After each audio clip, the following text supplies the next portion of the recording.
I'm Tom, and this is my review of the Printrbot Simple Metal Kit. Now, I'm going to compare it to my impressions on the newest Printrbot Simple Maker's Kit. So, if you haven't seen that review yet, you should go watch it, like right now. Done? Okay. Just like the mid-2000 Printrbot Simple Maker's Kit, I actually borrowed this printer from Niels Hitze, who runs 3D-Dinge.de and is the official importer and reseller for the Printrbot in Germany. So I guess it's fair to say that while the Printrbot Simple Metal isn't really Printrbot's most expensive printer, it is still somewhat of a flagship for them. It's their first printer that had an all-metal chassis, the new aluminum extruder and the bed probe. The last two of those have since been adopted by the other Printrbot models, but the Simple Metal is still the only one that doesn't use plywood for its frame. And while I didn't build the wooden Simple Maker's Kit that I reviewed, I actually did build this one from the kit. In the end, it's the exact same printer that you get if you bought the assembled version, just a bit cheaper and with the additional joy of getting to build it. Last time I compared the required skill for assembling the wooden Simple to building IKEA furniture, and apparently people didn't agree with that too much. So let me rephrase that for the Simple Metal. It's similar to building an RC car kit, like one of the Tamiya kits, just with a couple less parts and less complex assemblies. I never found the assembly to be really challenging, but then again I've built a couple of printers before. There are clear instructions available in the form of an official picture guide from Printrbot, and also now in the form of a video assembly and setup guide from me. Shameless plug here.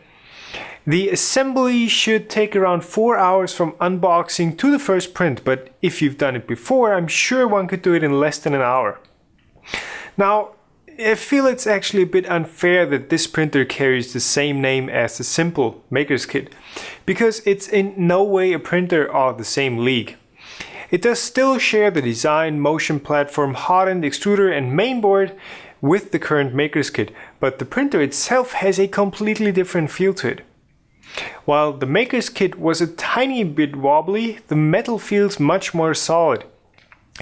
At least it doesn't feel like you're going to break something if you pick it up in the wrong spot, thanks to the beefy powder-coated aluminum frames. Gone are the zip ties that keep the linear bearings in place. The Y and Z axes are now coupled with this super beefy milled aluminum part that has the bearings pressed in. The X axis, that is the print bed, uses an aluminum plate to hold the bearings in place, and that already makes it so much stiffer than the wooden version. While we're at it, the bed on the Simple Metal is not heated, but there is the option of adding a heated bed later.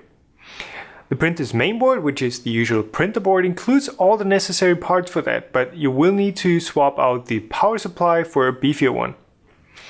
Now, the power supply that was included is a really nice one from Meanwell, which is a huge upgrade over the no-name ones they used to include.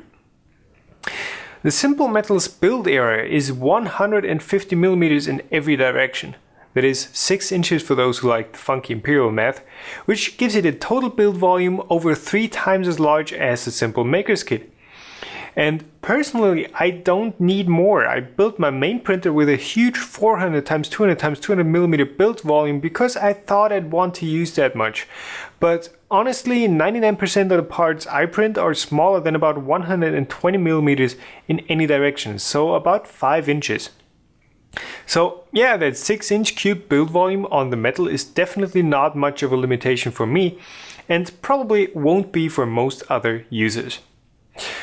Printrbot uses the same milled aluminum extruder and the same UBIS hot end that they now use on every other printer they're selling. And that is a pretty good choice, I think. While they're both not end-all solutions to extruding plastic, they are very solid and reliable performers.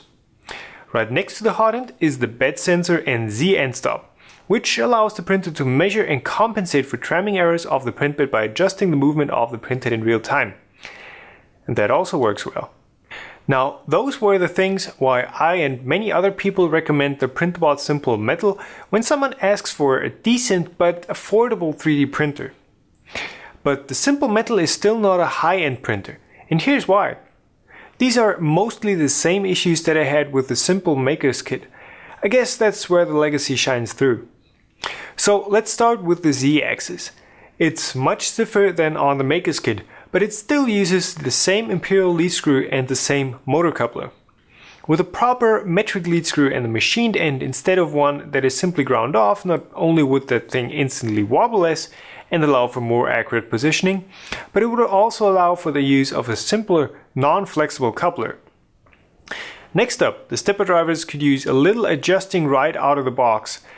I thought the printer board in the kit would come pre-adjusted, but it's either that my definition of adjusted is a bit different from Printrbot's, or it's simply left as an exercise to the user to adjust them. Either way, along with the somewhat high default acceleration and jerk settings, this makes for some really interesting oscillation or resonance artifacts on your prints.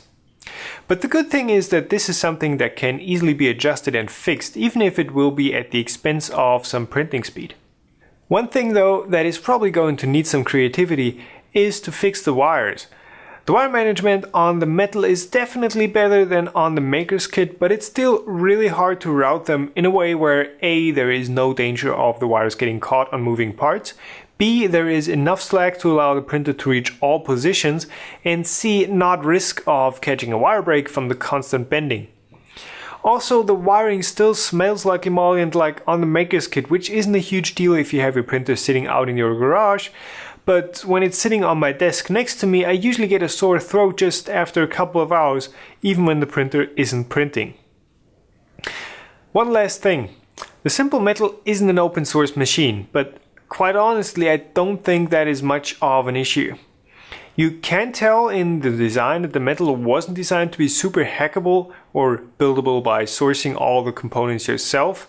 After all, this isn't a wrap that intends to print as many things for itself as possible, but a printer made by a company that supplies you with all the parts ready for use.